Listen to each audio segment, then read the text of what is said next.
Why the Psychopath Manipulates You. Hello, I'm H.G. Tudor.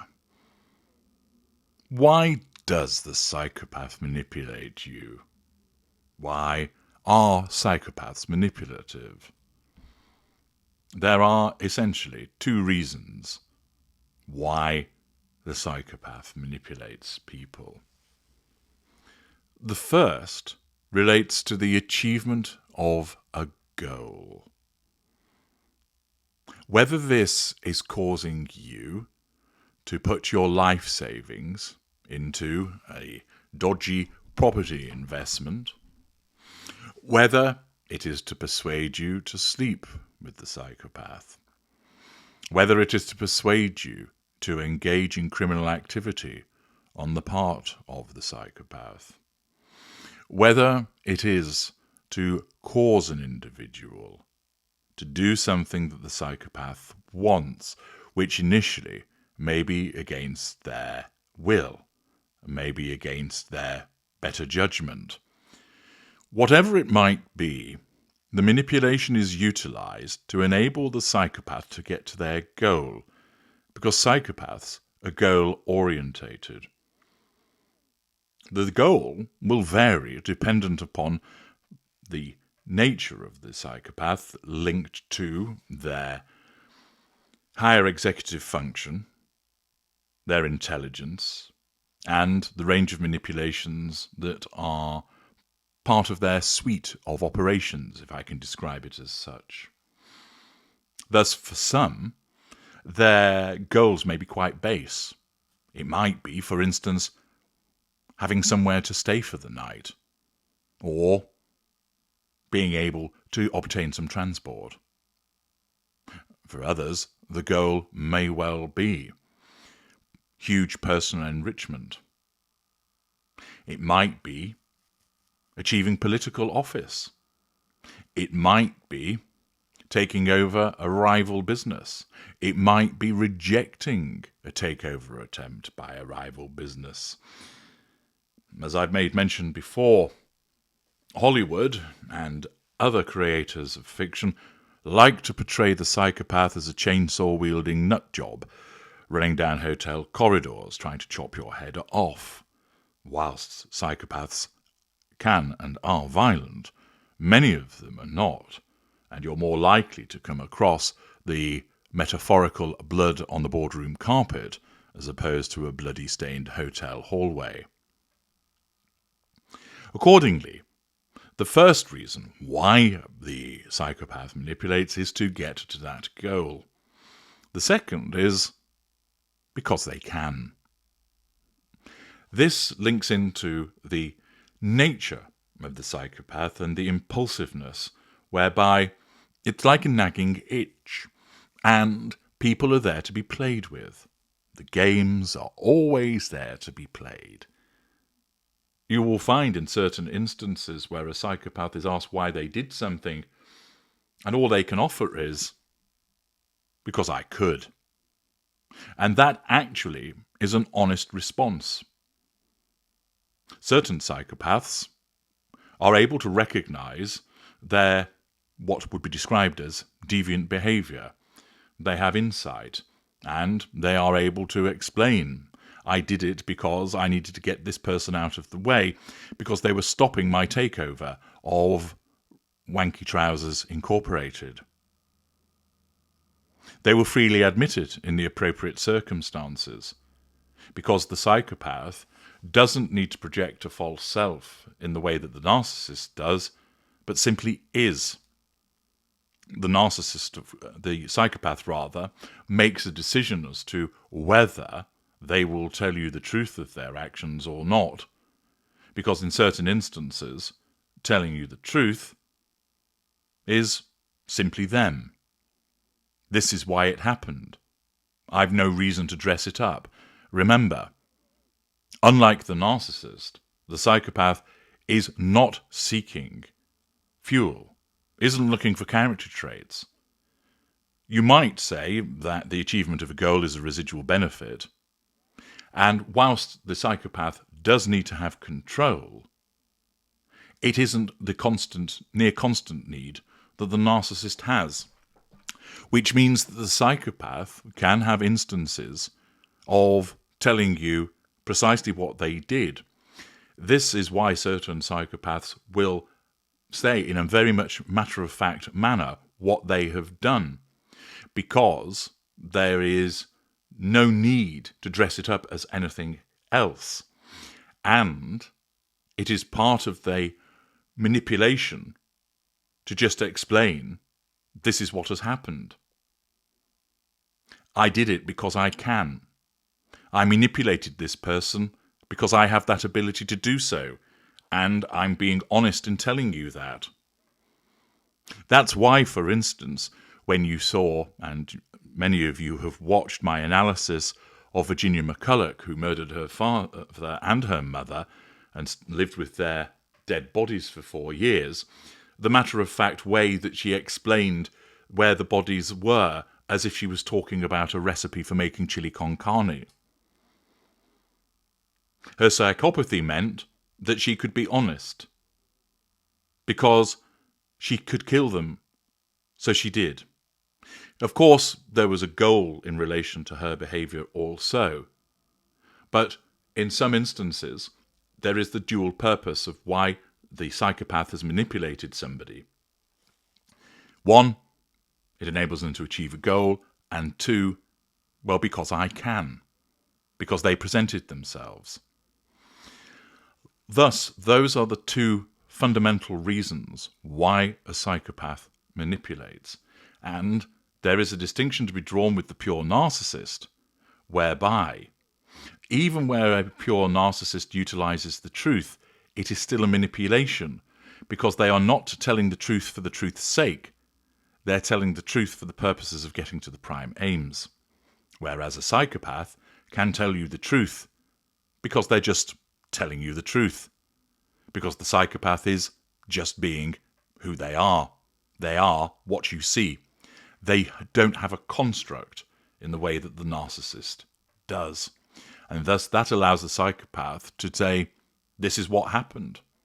And their retelling of that is not necessarily a manipulation of itself. Thus, having established the two fundamental reasons that are why the psychopath manipulates, what is it that allows the psychopath to be so manipulative? Well, similar to the narcissist, there's an absence of emotional empathy. There's no break, no check, no balance on the behaviours. It's also the case that the psychopath has that inherent ability to detect an appropriate victim. The boldness of the psychopath, the ability to dominate, fearlessness, the immunity to anxiety, all of those factors allow manipulation to be done as easy as brushing one's teeth. The inherent callousness, meanness, and cruelty of the psychopath, the disinhibition, the absence of accountability, the absence of concern for others. The psychopath's charm, their glibness, their superficiality.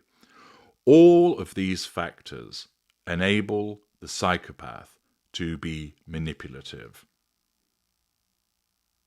In the way that I have described in relation to the narcissist, that the narcissist is designed in a particular way to allow the manipulations to occur, it is similar for the psychopath.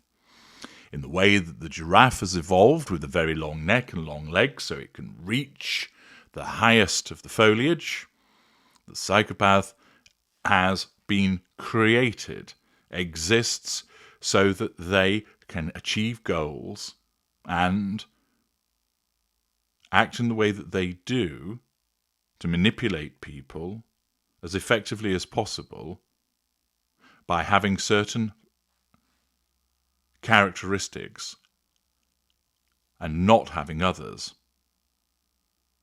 It's like if you had a toolkit and your brief was, you need to be able to create somebody that is highly manipulative so that they can achieve goals and essentially they can do what they do because they can, i.e. exhibit their sheer manipulative nature.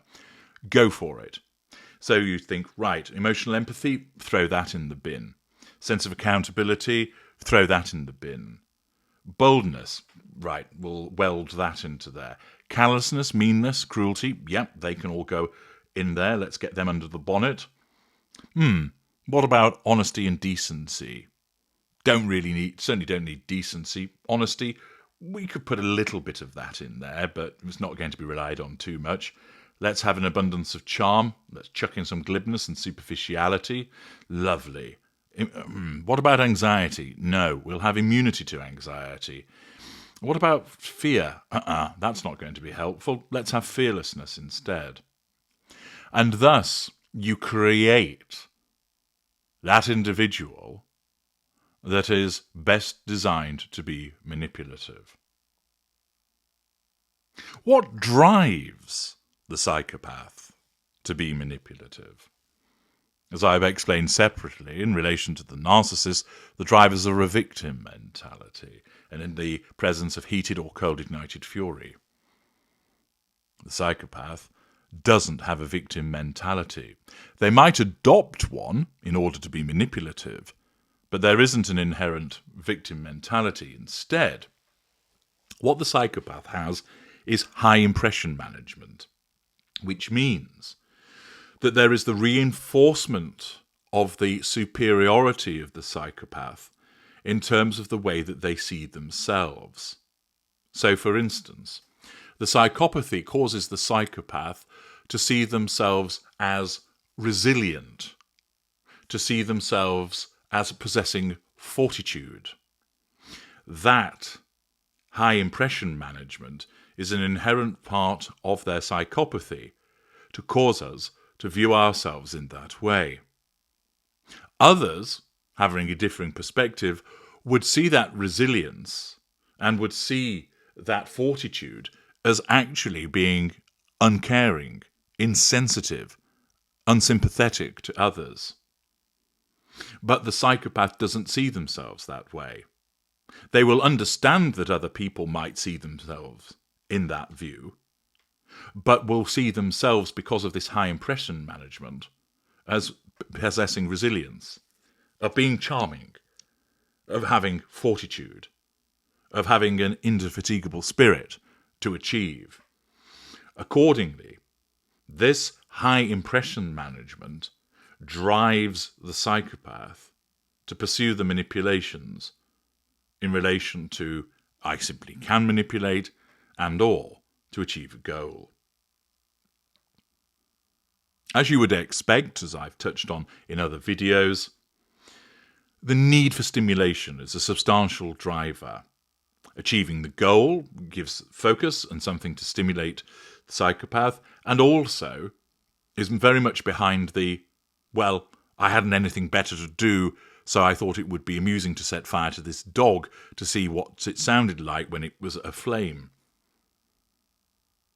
That impulsiveness is there to cause the psychopath to behave in that fashion, and the need for stimulation to push back the curtain of boredom that threatens to impose itself on the psychopath means that stimulation is a key driver of the psychopath's manipulative behaviour.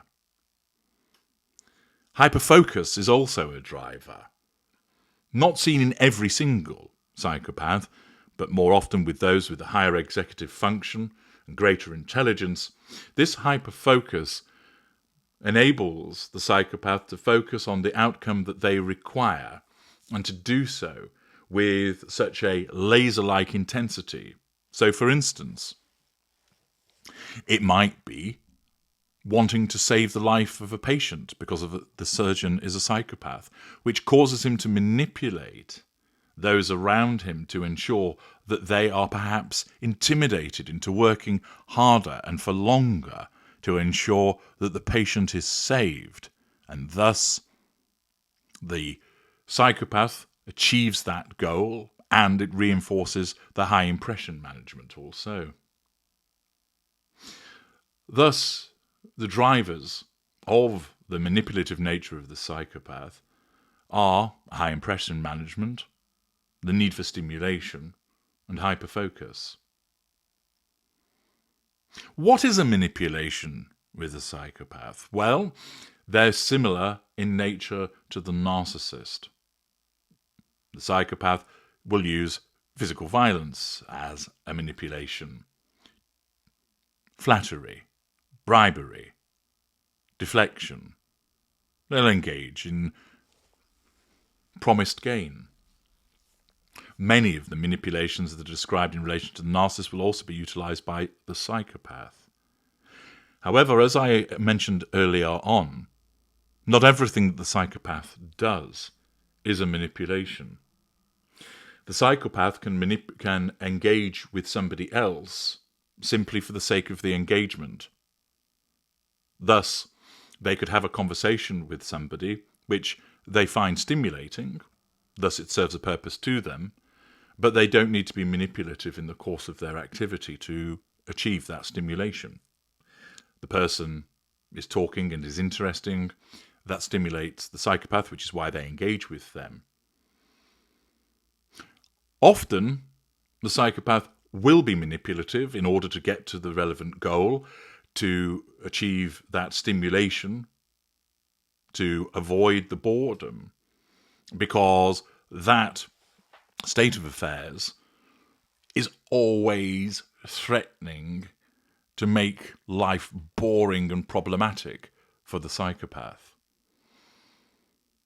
But unlike the narcissist, who whenever they are engaging in an interaction with another human being or contemplating the same, and thus they are always manipulative, the psychopath can engage with other people and not be manipulative.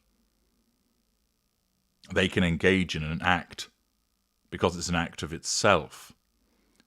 Usually, of course, the manipulations come into play because of the need to get to a goal and move somebody out of the way who might be blocking it, and also because the psychopath relishes owning people, playing with people, engaging in the playing of games to alleviate the boredom and provide the stimulation.